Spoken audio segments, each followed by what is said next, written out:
Bichos, insectos, alimañas. Déjame contarte una historia sobre bichos gigantes. Durante los 50, por alguna razón, solían hacer decenas de películas sobre insectos y monstruos atacando a la humanidad. ¿Pero por qué? ¿Cuál era la fascinación con esto? ¿O esto? Honestamente, a mí me encantan los insectos. Son raros, son diferentes, son tan pequeños y a la vez tan complejos. Pero sé que no a todos les agradan. Vaya, no por algo son de las fobias más comunes en todo el mundo. ¿Pero es solo eso? La ciencia ficción y el terror voltearon a ver uno de nuestros miedos más primitivos y comunes y dijeron, sí, solo hagámosla de 10 metros y listo. Yo creo que no. Y para ello me gustaría revisar 3 películas clásicas acerca de estos misteriosos amiguitos. De una vez aviso, si no te sientes cómodo viendo una araña gigante, es mejor que te saltes este video.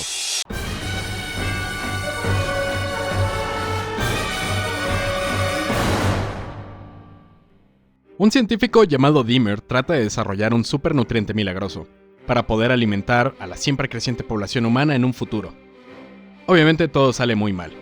El sujeto experimentó con 2 de sus colegas, quienes desarrollaron acromegalia, es decir, sus cuerpos no paraban de crecer y deformarse, no sin antes intentar matar al Dr. Dahmer, inyectarle el supernutriente deformador y quemar el laboratorio junto a todas las demás criaturas que ahí habían. O bueno, casi todas. La enorme tarántula queda suelta en el desierto de Arizona, a las afueras de un pequeño pueblo. Acá, el guapo doctor y el sheriff local tratan de encontrar la respuesta a la misteriosa muerte de uno de los colegas del Dr. Dahmer. Pero el misterio se agranda cuando uno de los rancheros y su ganado mueren inesperadamente, rodeados de galones de una sustancia extraña. Hablemos un segundo de la aracnofobia.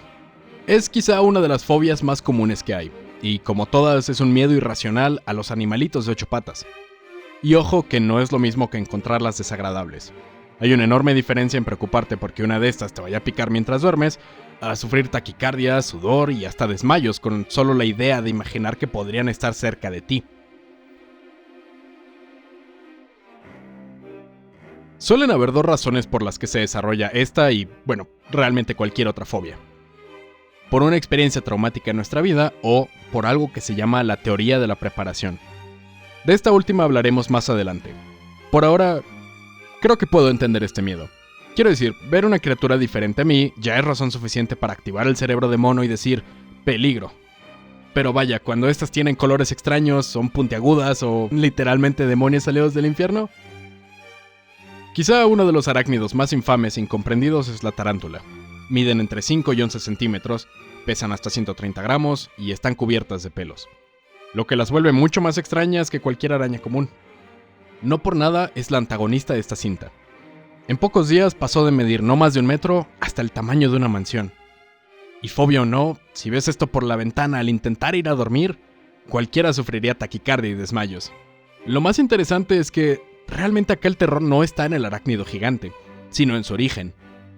El Dr. Dahmer y sus colegas se vieron cegados por la urgencia de crear la solución a un problema que aún no existía. Citando a otro éxito del sci-fi, estaban tan preocupados en si podían hacerlo que no se detuvieron a pensar si deberían hacerlo. La ciencia ficción suele explorar las posibilidades de la ciencia y lo que ella implica para la humanidad. Y cuando la mezclas con el terror, estás explorando las ansiedades que los descubrimientos científicos nos pueden causar. Acá lo preocupante no es enfrentarse a un bicho que te inyecta con litros de veneno para luego ser devorado. En su lugar, trata de mostrar lo que sucede cuando la ciencia se vuelve imprudente. Y al maravillarse con las posibilidades de lo que se podría descubrir, terminan creando desastrosas consecuencias.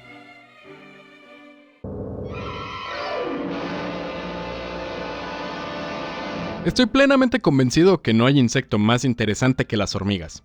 Vaya, son uno de los organismos más perfectos que hay. Una organización estructura social sin fallas, son capaces de levantar 20 veces su peso y tienen un arsenal para librar cualquier batalla diminuta. Las hay en la tierra, en los árboles, en el subsuelo, las hay pequeñas y gigantes también. Ellas, de 1954, nos enfrenta contra una fuerza formidable de la naturaleza. Esta es una de las primeras cintas de monstruos nucleares, porque claro que no puedo hablar de otra cosa en este canal. Acá, después de las primeras pruebas atómicas en Nuevo México, una colonia de hormigas absorbió la radiación, causando que estas crecieran tan grandes como un automóvil. ¿Alguna vez has tenido que lidiar con una colonia? Es muy molesto. De nada sirve tratar de aplastarles una por una, porque siempre habrán miles más para reemplazarlas. Básicamente necesitas una pócima química de cuestionables ingredientes para tratar de acabar con la colonia, solo para enterarte que hay 3 más de las que no estabas consciente. Esa es básicamente la premisa de esta película. La policía local se encuentra con una serie de asesinatos extraños, por lo que piden apoyo del FBI para identificar contra quién se están enfrentando. Hasta que un biólogo y su hija les informan que no es un quién, sino un qué. La crisis se vuelve tan grande que no bastan las bazucas y lanzallamas para acabar con el nido, porque nuevas reinas han emigrado a la ciudad de Los Ángeles. Mirmecofobia es el miedo irracional a las hormigas.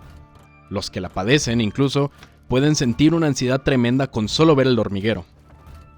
Creo que lo que lo hace más jodido es que, al igual que las arañas, las hormigas están en todos los continentes habitados.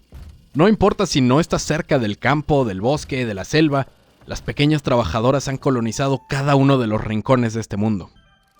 Hablando del sci-fi, está claro que aquí nos enfrentamos a las consecuencias nucleares. Veámoslo así, la bomba se pensaba como la solución final a una guerra sangrienta. Lo que no se consideró fueron las consecuencias de usarla. Esta dañó permanentemente a todo un país, a nivel social, cultural y psicológico. Más aún, durante la Guerra Fría, mantuvo una ansiedad enorme entre 2 polos del planeta. De cierto modo, nos revela una ansiedad que Estados Unidos como entidad siempre ha tenido, la del enemigo en propio suelo. Y más aún, una amenaza desconocida, solo que ellos mismos la causaron. Pero si hablamos de sufrir las consecuencias de tus propias acciones, creo que no hay mejor ejemplo que la mujer avispa. Y es que cuando Janie Starling nota que su empresa de cosméticos no vende tanto como antes, se da cuenta que es porque ella ya no es la misma joven de los comienzos. Milagrosamente, un científico que ha estudiado las avispas la contactó para ofrecerle un extracto de enzimas de jalea real.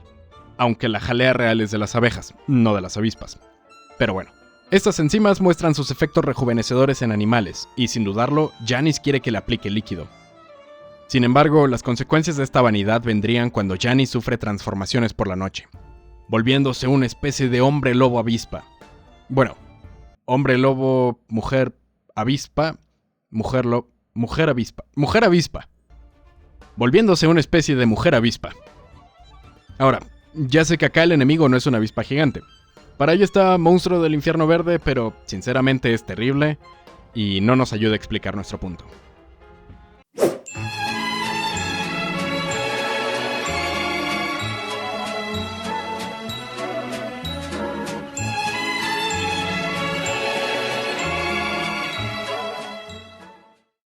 Entre que la película decide si son abejas o avispas, la verdad es que la apifobia no distingue entre ellas. Es muy curioso cómo algo con lo que hemos convivido cientos de miles de años nos puede causar tanto estrés. De hecho, esa es justamente la razón.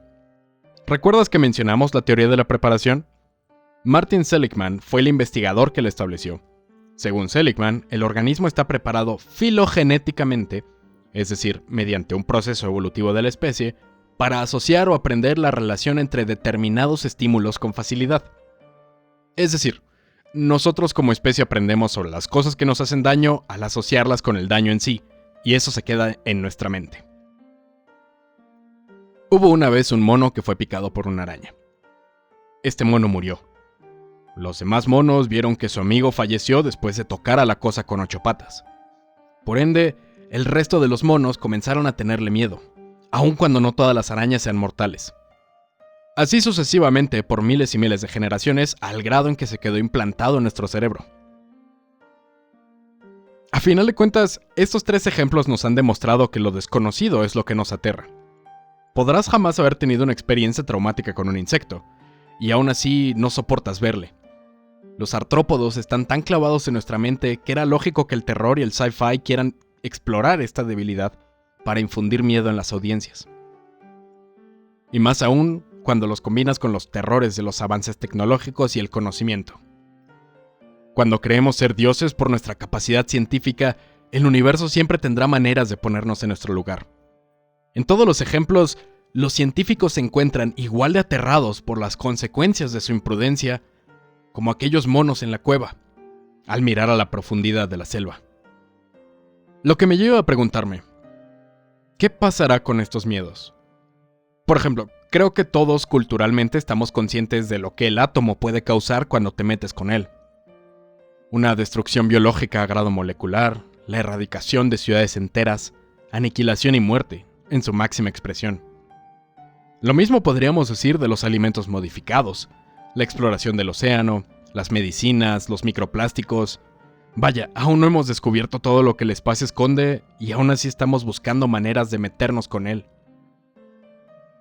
Y no digo que estos sean miedos racionales, pero estamos condicionando a nuestro cerebro a imaginar los peores escenarios al ver algunos casos extremos. Imagina todos los miedos que podríamos desarrollar. Y quizá muchos de estos se queden clavados en nuestro cerebro primitivo, al grado en que los humanos del futuro tendrán un miedo irracional a las estrellas, al océano o a los microchips.